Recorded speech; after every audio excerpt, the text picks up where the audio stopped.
Western Walworth County in southeastern Wisconsin, eastern Rock County in south central Wisconsin, until 9:45 p.m. At 9:05 p.m., a severe thunderstorm was located over South Beloit, moving northeast at 60 miles per hour. Hazard, 60 miles per hour wind gusts. Source, radar indicated. Impact, expect damage to roofs, siding, and trees.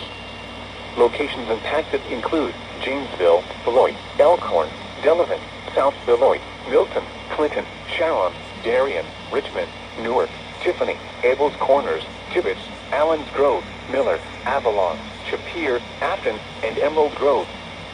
For your protection, move to an interior room on the lowest floor of a building.